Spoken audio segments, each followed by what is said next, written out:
إن الحمد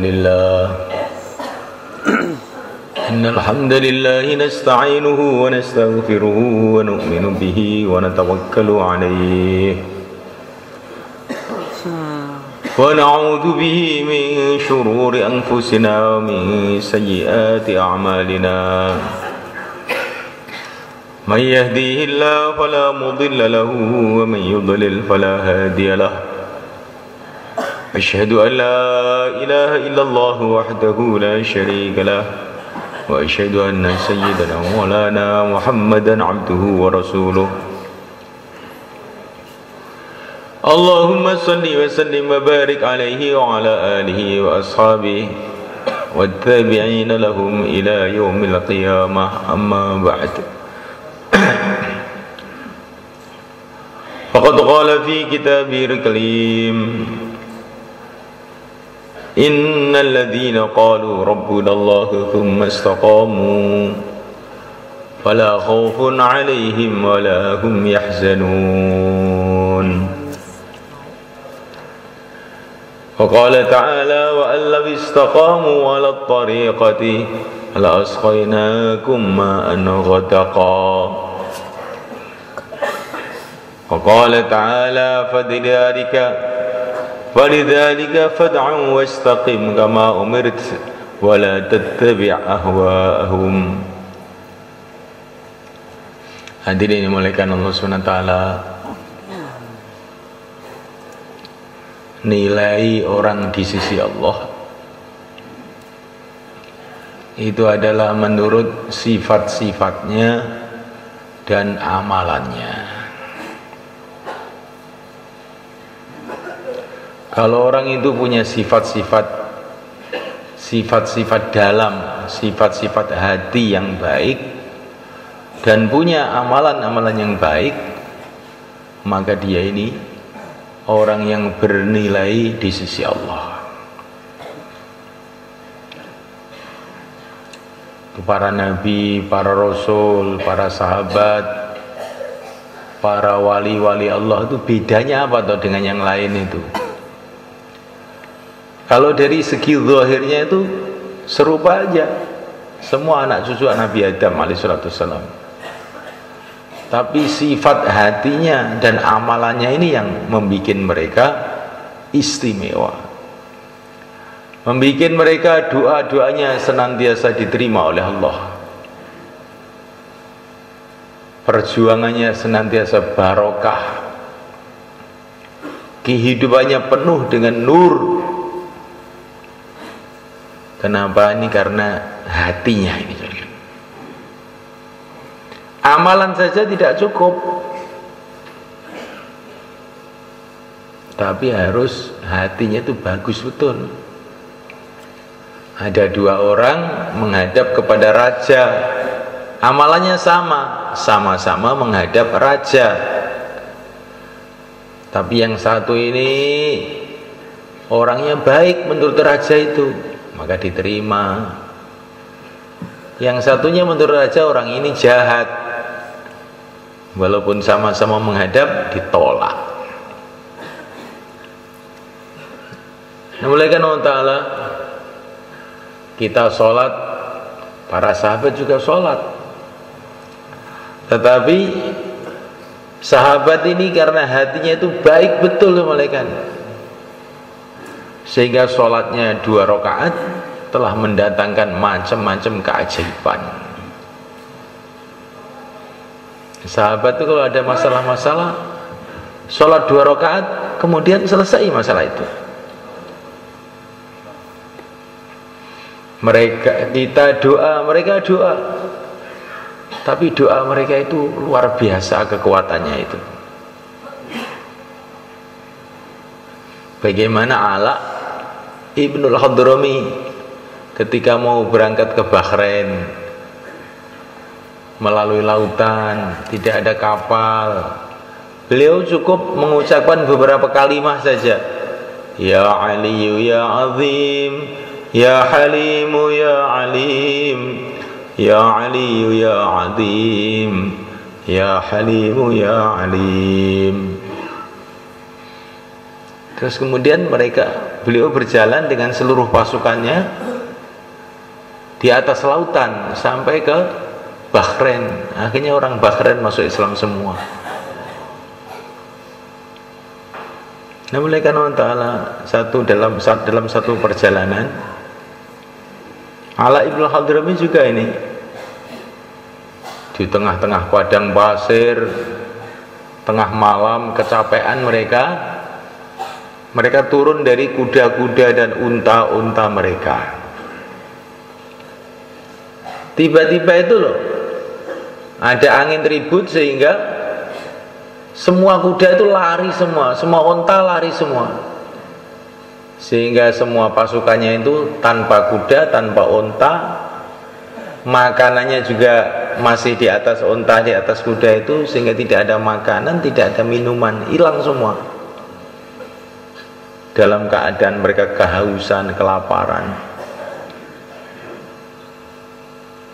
Ketika sholat subuh, mereka kebanyakan tayamum, nggak ada air.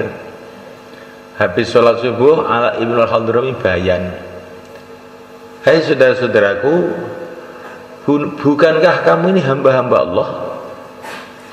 Benar, katanya. Bukankah kamu ini dalam memperjuangkan agama Allah? Benar, katanya. Orang seperti kamu ini tidak akan disia-siakan oleh Allah. Mari doa. Allahumma, Allahumma, Allahumma. Tidak lama kemudian tahu-tahu hujan, sehingga mereka itu pada mandi, pada minum seger lagi. Setelah hujan itu, tidak lama kemudian tahu-tahu unta, kuda yang sudah lari semua itu balik semua. Balik, nggak ada yang hilang satupun. Ini sholat subuhnya sahabat, bayan subuhnya Ala ibnul Hadrami. Ini kira-kira kita kan juga bikin bayan subuh toh.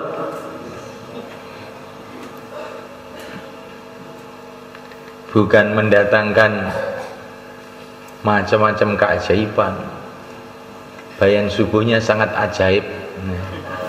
Ngantuk semua. Coba malaikat kita ini mikir apa sebetulnya yang terjadi dalam diri kita ini.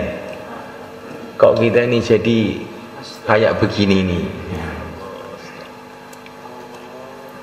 Maka semalakan kita keluar jalan Allah, maksudnya untuk memperbaiki sifat kita ini dan memperbaiki amalan kita. Nanti kalau sifat kita ini jadi baik, amalan kita baik, nggak ada maksiatnya, maka doa-doa kita akan makbul, dakwah kita akan barokah, di mana-mana jadi asbab hidayah.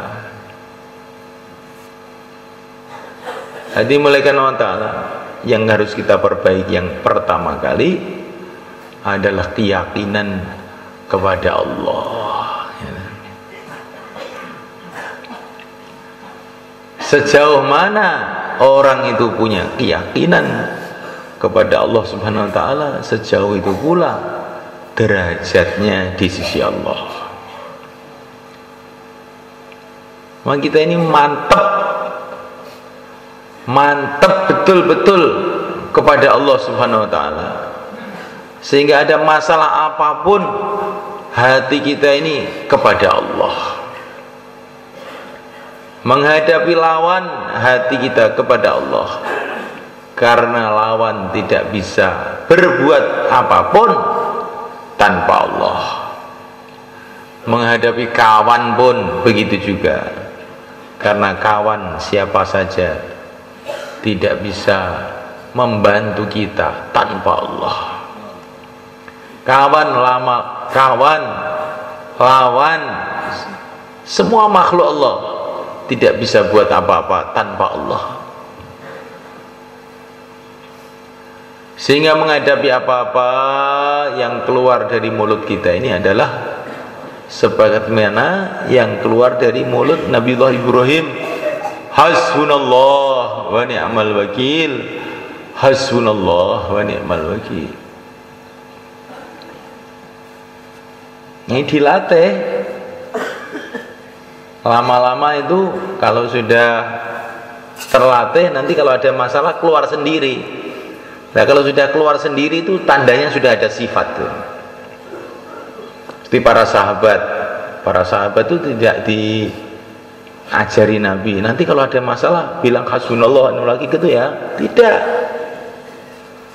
Begitu ada masalah, alladzina qala lahumun nasu innan nasa qad jama'u lakum fakhshawhum fazadahum imana wa qalu hasbunallah wa ni'mal wakil fanqalabu bi ni'matin minallahi wa fadl lam yamsashum su' wattaba'u ridwanallah.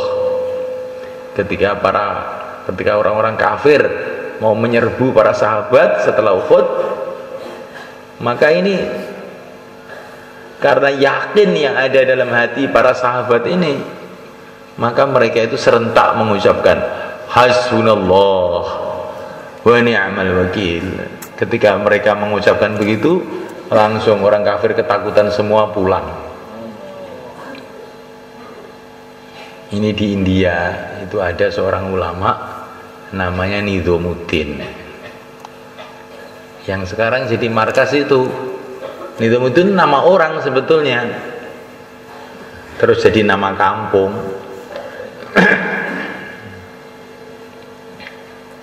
Itu beliau ini Masya Allah, Allah kasih wibawa itu luar biasa, sehingga tamu-tamunya itu menteri-menteri, pejabat-pejabat semua tuh pada datang ke rumah beliau itu, ngaji sama beliau. Sehingga ada orang yang iri kepada beliau ini, datang kepada Raja India pada waktu itu, Raja Islam sebetulnya pada waktu itu, bilang, Tuan Raja, ini Syekh Nizamuddin ini bahaya loh, pengikutnya ini sudah banyak betul, bisa-bisa nanti dia berontak, gawat ini negara. Oh gitu. Terus gimana? Ya ditangkap aja itu Syekh Nizamuddin itu. Lah ditangkap itu salahnya apa, kata raja itu? Wong dia itu tidak pernah berbuat salah apa-apa sama saya. Tapi saya setuju itu ditangkap itu, tapi alasannya itu loh apa, wong dia itu nggak salah apa-apa. Oh begini Tuan Raja, namanya Sengkuni itu di mana-mana ya ada. Ngerti Sengkuni? Sengkuni itu pejabat yang jilat, sukanya bikin masalah itu loh. Itu istilahnya orang Jawa Sengkuni. Sengkuni itu cerita dalam cerita wayang. Itu satu menterinya kerajaan Ngastino. Itu sukanya itu bikin fitnah aja, sehingga terjadi perang di mana-mana ya gara-gara Sengkuni ini. Ini kalau bukan orang Jawa nggak akan ngerti ini. Orang Jawa aja kalau sudah di Lampung juga nggak ngerti. Ini Jawa Solo yang ngerti itu. Jadi semelaikan Allah Ta'ala, bagaimana usul kamu? Itu Syekh Nizamuddin itu kalau menjelang zuhur mesti beliau ini tidur. Katanya itu sunnah Nabi, katanya gitu. Dan itu nggak mau diganggu siapa saja, walaupun ada tamu siapa saja, raja siapa saja datang, pokoknya kalau menjelang zuhur mesti tidur dia, nggak mau dibangunkan. Maka saya usul, panggil aja Syekh Nizamuddin itu untuk menghadap ke istana menjelang zuhur. Nanti kan nggak mau. Nanti kalau nggak mau, nah ini berontak berarti ini, berani sama raja, tangkap aja, masukkan penjara. Dan raja zaman dulu itu ganas-ganas mulai kan. Pokoknya salah dikit orang itu bisa dipenggal kepalanya.